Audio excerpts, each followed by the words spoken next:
পৃথিবীর সবচেয়ে শক্তিশালী দেশ আমেরিকা। এটি এমন একটি দেশ যার সামরিক ঘাঁটিগুলো ছড়িয়ে আছে সারা দুনিয়ায়, যার ডলারের জোরে দুনিয়ার বহু রাষ্ট্র নতজানু। রাষ্ট্রনেতারা মহারাজা মহারাজা বলে ফেনা তুলে ফেলে মুখে। কিন্তু এই দুনিয়ায় এমন একটা মুসলিম দেশ আছে যারা সেই মহারাজার চোখে চোখ রেখে দাঁড়ায়, ডরায় না, পিছু হটে না, মাথা নত করে না।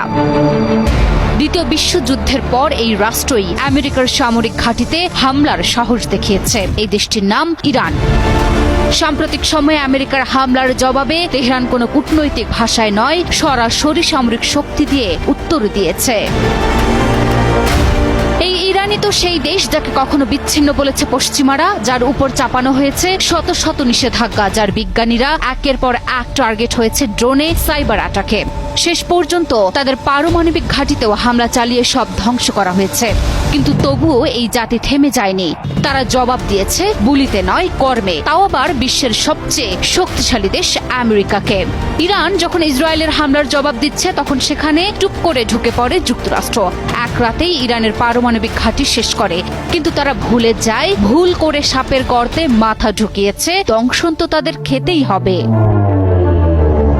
যুক্তরাষ্ট্র হামলার পর বিশ্ববাসী মনে করেছিল ইরান ভয়ে চুপসে যাবে, কিন্তু না, সবাইকে চমকে দিয়ে বিশ্বের শক্তিধর দাদার কয়েকটি দাঁত ভেঙে দেয় ইরান।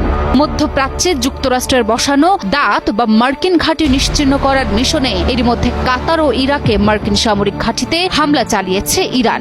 মিসাইলের বৃষ্টিতে ফুটো করে দিয়েছে আমেরিকার দম্ভের পর্দা।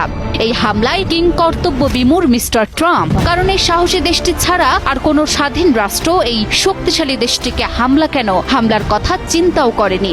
তাই তো ইরানের সর্বোচ্চ ধর্মীয় নেতা আয়াতুল্লাহ আলী খামেনি বললেন, ইরানি জাতি এমন নয় যে সহজে আত্মসমর্পণ করবে।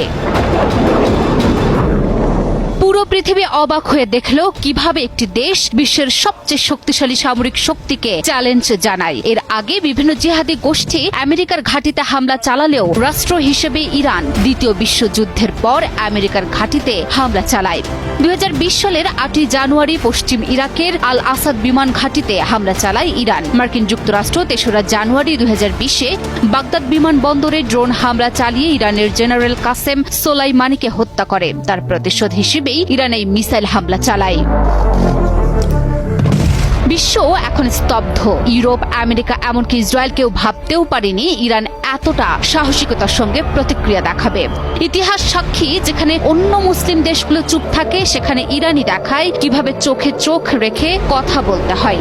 যখন গোটা বিশ্ব মাথা নিচু করে ওয়াশিংটনের দিকে তাকিয়ে থাকে, তখন এই একমাত্র একটি দেশ বুক চিতিয়ে দাঁড়ায়। এটাই ইরান, দুর্বার, নির্ভীক, আত্মসম্মানে অটল। আজ পুরো বিশ্ব দেখল, তেল, অর্থনীতি বা নিষেধাজ্ঞা দিয়ে একটি জাতির আত্মদমন করা যায় না।